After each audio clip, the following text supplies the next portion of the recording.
This is the last session, so we'll keep it short and sweet. Basically covers from development, how we get it onto the field. I also happen to be heading the ADG QA, so somebody had mentioned DGQA in between. And, we are the force which people say we stop the thing from going onto the field. So I'll cover that a little bit in the end. Since I got two people from the academia here with me, I'd like to question them a little bit while they cover their projects part of it. Some part of it which I want to really interested in is we heard a lot about open source AI. We all use open source AI, Army, Navy, Air Force, because that's what we have access to. So what I want them to cover is open source AI good enough? Do I have to be like Surf Excel? मेरा white आपसे mic से ज़्यादा सफेद है. Little bit gray, is it okay? Means so I'm a little bit one step behind what is available globally in the world, but still, will it meet my requirement? Second, AI is an investment. When I pick up a model today, I need an AMC support. That means it's not I buy it now. That means there's a lifelong support required.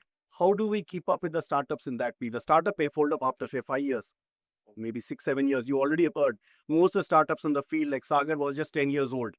I need a product for 20 years. That means I need a 20 years AMC with him. That means the AI model has to be upgraded that much more. Second part of it is that most of the AI which we use NVIDIA chips which are there. AMD are much cheaper. You got Mac and you've got homegrown chips which are also coming up. So what do they recommend? Should we stick to NVIDIA? Should we go in for the other makes also? Because the development environment is tied to this. We are all very comfortable using NVIDIA when it's the developers. What about the other stuff which is there? The third part of it is AI framework. We have IDEX challenge which are there, and in the Navy we have a special task force which I'm heading, which are inducting stuff inside. So we'll induct small AI systems we do for the field level. Will they all integrate into the big AI scheme of things? Do I need a big AI framework? Or is it okay with orchestrators which are there? These small AIs can talk and be giving us the bigger stuff. I happen to have headed an organization called VESI. Long time back, we used to import a lot of systems. So VESI was set up to integrate these systems together. So do you feel that the three services need an orchestrator organization setup which will orchestrate and integrate all these AI solutions together? So my start off with these two, and your whatever projects you worked upon, you could cover them. So what I was actually trying to convey is that it is time that all of us actually collaborate more and more rigorously, right? Starting from the basic steps, right? I mean, the thing is, if I look at the centers like DIA that has been established in various IITs, including IIT Hyderabad, right?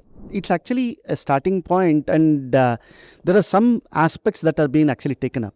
But what is relevant right now or important at this particular point of time is, I'll just give you an example. In and around the Hyderabad market itself, there are almost like, I mean, in and around the defense laboratories of Hyderabad, there is 4,000 crore business, right?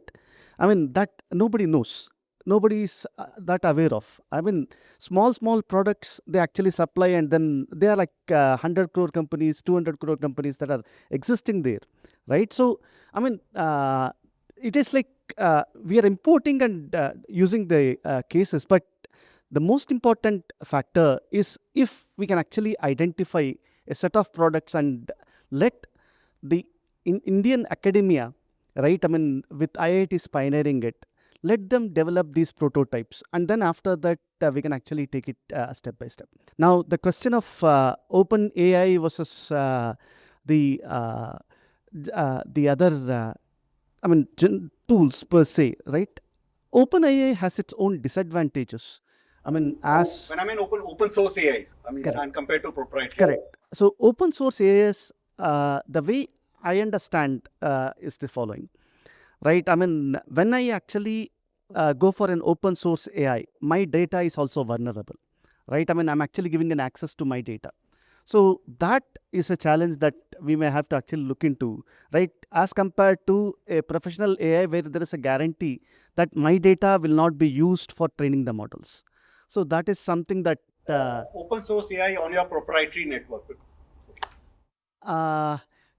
Agreed, but I mean, the network might be proprietary, but the data that we are actually using it to, I mean, let's say I'm actually trying to query, or I'm actually trying to put my data in and trying to analyze the data, right? So that data, I mean, is it safe and secure? that's the question that you would always have with an open access AI. Good evening, everyone. Thank you to the moderator, the fellow panelists, to Colonel Avasti, Chakra team. So, just a brief background. So, I'm Manan Suri at IIT Delhi, a professor at IIT Delhi, and I also am the founder of a startup, Siren AI Solutions. We have been working extensively on building AI solutions for the defense and delivering, as well as deploying. We have certain operational capabilities, and it has been a very interesting journey to get AI products or AI solutions get qualified from the defense perspective. So, and I think today's discussion has been very interesting in that context. So, coming back specifically to the queries on, let's say, uh, the open source AI, what I'd like to, what our viewpoint is that, or what our experience has been, is that models are getting overrated, and the model performance per se, the SOTA model performance or state of the art model performance, models will get commoditized with time. And if you need less dependency in operational environments or operational deployments, you should have a plug and play approach for models that work for you. And what really makes or breaks operational success of AI, especially for defense or industrial use cases, are the entities which are around the models. That means the data ingestion, pre processing, data fusion, post processing, how to get different streams, different domains, heterogeneous data. Any operational requirement in real world. In labs, SOTA models, in academic labs, SOTA models make a lot of sense. The moment it goes to operational turf, you have to work with multi-domain inputs, and that is where you need to look beyond. So that comes widely in the ambit of pre and post processing. So how can you? So in our opinion, open source is a very good starting point. You don't want to reinvent the wheel. If executed the right way, it gives you a good starting checkpoint, and then you have to refine as per your operational requirement. You have to take cues from it. So that is one point. The other point that I'd like to touch upon is that if we are really serious about technologies like AI, then timing is very important. So in the absorption, the timing has timing at all ends, whether it is the user end or deployment end, that has to be very short. That has to be very quick, because the shelf life of the technology or the commoditized models is getting even more shorter. And beyond the timing, what is the next thing that you need to look into? So we have to understand that AI, cyber, quantum, these are all probabilistic technologies. The technologies which are being pitched as the technologies to define future warfare, incidentally, they're probabilistic. So we need to ask ourselves, do we have the means and mechanisms? Do we have the frameworks? Do we have the assessment tools? Do we have the tactics to engage with probabilistic technologies? Most war fighting technologies, erstwhile war fighting technologies, have been deterministic. So when a deterministic solution enters your premise, especially for the user community, there is a certain way, there are certain books, there are certain guidelines how you assess a deterministic technology, how you decide whether it is successful or it is failing. That needs to completely change. You need to have a framework for assessing probabilistic technologies. Only then we can do full justice with AI in the defense context. Heading Neuromorphic Hardware Research Group. Very interesting topic. Could you just throw some light on what is the neuromorphic part of it, what you're doing? Yeah, so in very simple terms, neuromorphic computing is essentially taking inspiration from brain-inspired computing or bio-inspired computing. So this also gets termed as the next gen of AI, the third generation of AI. This entails spiking neural networks, and the core essence of neuromorphic systems is that they are extremely low power, and they are able to handle data with different time scales. So we work on neuromorphic computing as well as emulation of neuromorphic hardware. Which TRL level would your products be right now? Is it at a lab stage? So on the compute side, it will be around TRL 4, TRL 5. On the sensing side, I would say it will be TRL 8, TRL 9. We even have some deployed solutions on the sensing side. AI big framework, which I asked one question was that, do you need a AI enterprise framework, or can we continue with these IDEX challenges or small projects and integrate them together? Will we face a challenge in integrating it subsequently? So I'll tell you something very interesting, very nice that is happening. You go to IIT Delhi, I can speak for IIT Delhi, for instance, right? Just in a radius of 100 meters, you have the DRDO, JITC, the Joint Advanced Technology Center. Sir is here.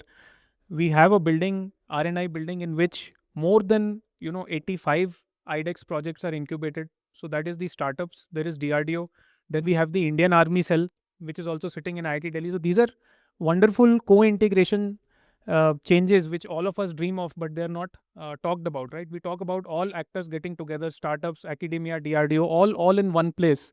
And let me tell you, that is beginning to show a lot of positive changes. That is sowing the seed for a lot of positive changes. The user is there through the Indian Army cell, rep of the Indian Army, ADB, Indian Army cell, right on the campus. So why I'm emphasizing this point is that, coming back to your question, each of these actors, they implement their solutions at different scales. There are some who are working at directorate level scales. There are some who are conceptualizing at a very small local scale.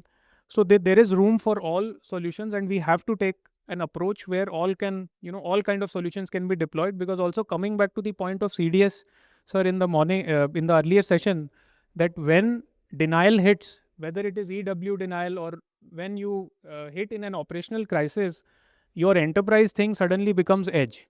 So if your enterprise thing has become edge and you were all along preparing just for enterprise, then you're in for a surprise. So both small models, big models, enterprise models, edge models, all we have to take along.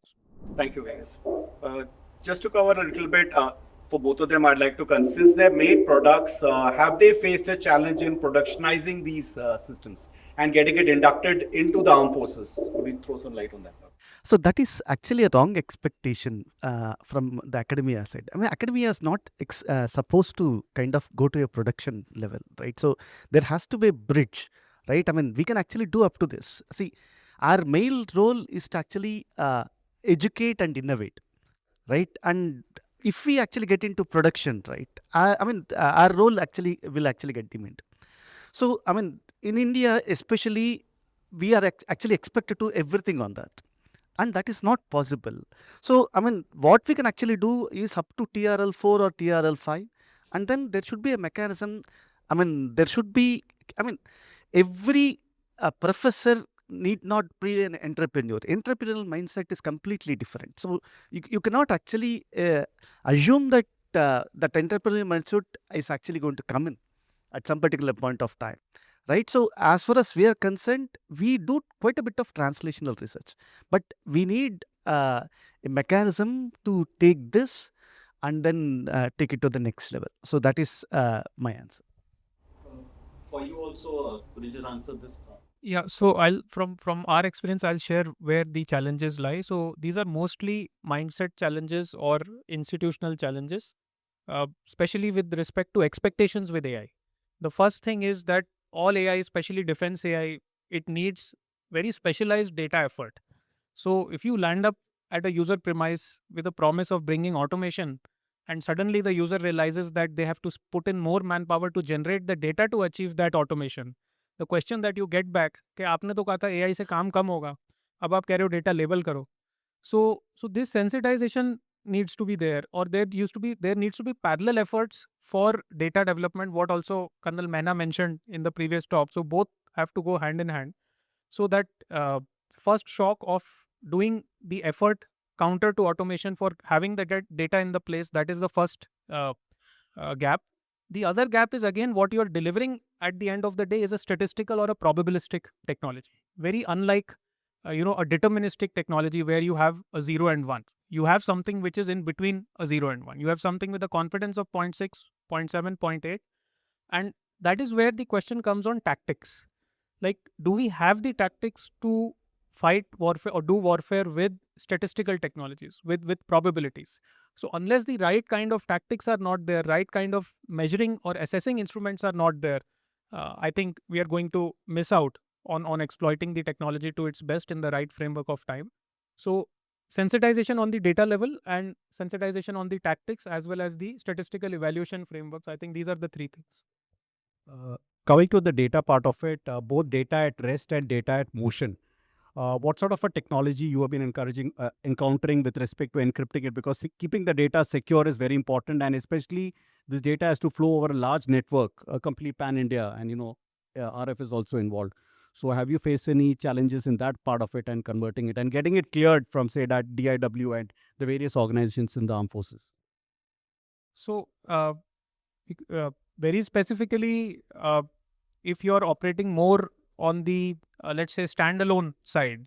The right way to introduce AI or AI enabled systems would be a stepwise approach where you first get things qualified as a standalone, a non networked deployment. So you have ample sandbox so that you can also see that how the inferences or how the data coming in would impact your entire system.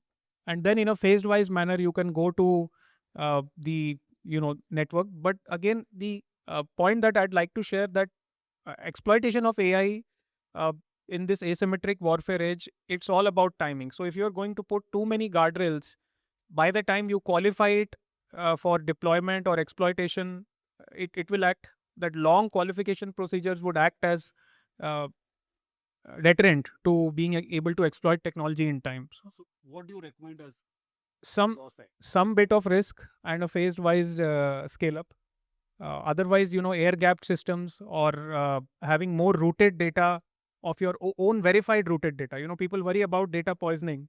So data it's fine. An open source network can be data poisoned, but then you can take that network and spend ample time with it on your own data to ensure that the poisoning has less effect on it. Could you cover a lot of things are said about the federated learning architecture? You got the bigger models running in a shore units, and at the ship or in the field units, you have the smaller units, and the data doesn't flow that much. So anything you have faced in this side or some technology that See, the answer for that is I am not aware of it. Let me actually take a step back and get into pre-AI era. I mean, where we can actually do a lot more things, right? So I actually call this as a comb model. I mean, I have a comb, right, where there are vertical strands that are available. Now, if I look at the education system per se, almost 80% of what we are learning, we are not using it at all, right? I mean, we are actually brimming people with so much of knowledge, but not, that knowledge is not turning into wisdom at all. I mean, it's not being used at all. Now, if I look at a comb model where I actually give the basics as a breadth and ask the students to select one or two verticals, right, where they can actually become experts. This comb model can be used wherein you come to IIT and say, this is what our expectations are and this is what we want you to build the expertise in, right? We could actually work on that specifically. Both of us could work on together and then create manpower specifically for your requirements. See, this is something that we are actually lacking at this particular point of time, right? You have, I mean, there is a clear disconnect between the expectations of the defense or the industry and the academia, right? Academia has become extremely generic, right? And there is a plethora of knowledge that's actually dumped on it. I mean, being from IITs, I also talk about the JEE system that has actually kind of swayed away from what it ought to be, right? You are actually looking at maths, physics, chemistry knowledge that you may actually not use it after your lifetime. So, I mean, you imagine trillions of neurons that are getting programmed continuously, and that is completely gone waste after they step into their undergraduate program, right? So, may I request the august audience to think about one vertical where you want to actually have an expert students in that particular vertical. We are ready to actually train along with you, and then let's take that. And the next step is from there. Let's actually look at small product buildings, because at this particular point of time, if India were to survive, it ought to be product building. There is no other choice. I mean, AI is actually going to, I mean, taught is teaching a lesson that if you are not moving from the service sector to the product sector, you are going to get doomed. Thank you. in that I was also told to cover as a officer sitting in white uniform a little bit of what Navy is doing in this field. Navy in the field of AI has set up Inikai, and this organization which is located in Bangalore with Bell Bangalore. Director R&D happens to be there. So they're doing a lot of projects which are there. Plus, VESI as another organization has been taking up a lot of the AI projects. Other than that, ITEX cases are there. A huge number of ITEX cases where AI has been imbibed into the system which are there. It's like dal mein tadka dalte hai. So AI is that tadka. The dal is also, so it flavors the dal or the dish which is there. So AI is coming in various spheres. The big scale enterprise AI is something which Inika is doing it. IDEX comes with the smaller AI models which are there. And VESI, of course, is infusing it into the various systems which are there. Along with that, the CNS has also set up a special task force which happened to head one. We are working closely with Bangalore, Bell and BEML, being the production partner. Any startup which we find having niche technology available, we develop a product through Bharat Electronics and BEML, we productionize it and Navy buys it from them. That's another route for imbibing niche technology other than IDEX, which we are taking up. Further, as a part of the QA organization, which I'm currently heading, we have come up with an autonomous QA framework to induct all these autonomous systems into the Navy. Why? Because if you go by the traditional system of inducting a system, these will never clear an inspector. You'll only say Inspector Raj then. So how do we do it? So maybe we are looking, the framework should be out in a couple of months' time. We would like to give it to the industry. What we are looking upon is, say it's a kamikaze drone. Why should a QA inspector inspect a kamikaze drone? The vendor, under a vendor guarantee warranty, of course, the naval headquarters team would have evaluated it, can induct the system. The more expensive underwater, the surface and the air ones, which are more expensive, which have to be retracted back or come back after mission, we will do the detailed type testing, EMIMC. For the bought out items, the commercial things can be used. So that framework, we're evolving it. Autonomous software is another area which is, as a QA organization, we don't do the software part of it. So we need some other organization which would have evaluated the autonomous software for the safety part of it. Indian Ratio of Shipping does it. We have done it both in VESI with Bell, where IRS gave a Safe to Navigate certification. So we are looking upon some other organization which can be the third-party auditor, which will audit only the autonomous software part of it. Hardware, we are quite comfortable checking it. And taking this as one complete product, the iNote is issued.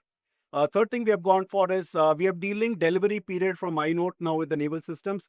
Irrespective of whether the delivery period is valid or not, iNote will continue to be issued by our QA organization. So that gives development system that much more freedom and time frame to evolve it. Of course, whether you have to pay LD or that, the service headquarters will decide. I would have said, please, if there are any questions to the panel. Yeah, sorry, I forgot. The questions are also there. My mistake. Maybe one or two. Are we planning to use AI procurement also so that procurement can be faster? Yeah, there's IDEX channels going on that side already. It's already going on. Even the logistics side, there are challenges going on. If you go through the website of IDEX, you'll find these challenges already listed on, including the administrative side. We are looking upon AI even in QA. We are working with BISAC for that. That means my QA units they must be able to use AI for picking up all the old data part of it. So for the procurement specifically? Yeah, procurement also, there are things going on. In fact, even for the finance management, Bell is developing a solution for the finance management companies. One last. So I know everyone is in a hurry, but this is a question about a little subject, but it is about the policy part. Spoke in the morning about the speed of technology cycles and the mismatch with the procurement cycle. And you were talking, you said in the beginning that we look at this 20 years support.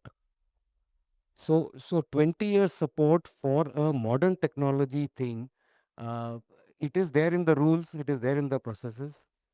Are we thinking of removing that completely? Because you cannot. I will ask this question to the industry firstly, because he's a professor as well as an industry.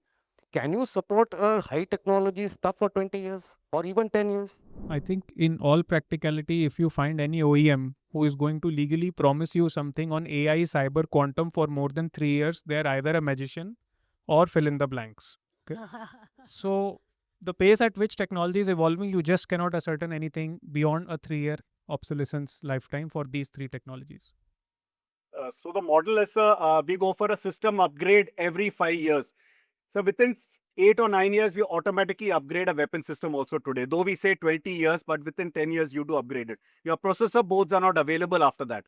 So in the AI sphere, within 3 to 4 years, you will come up with upgrade proposals. With that, I'd like to wrap up this session. I'd like to thank both my co-panelists for having covered the academia perspective of how the systems are developed and brought into our services. Thank you very much.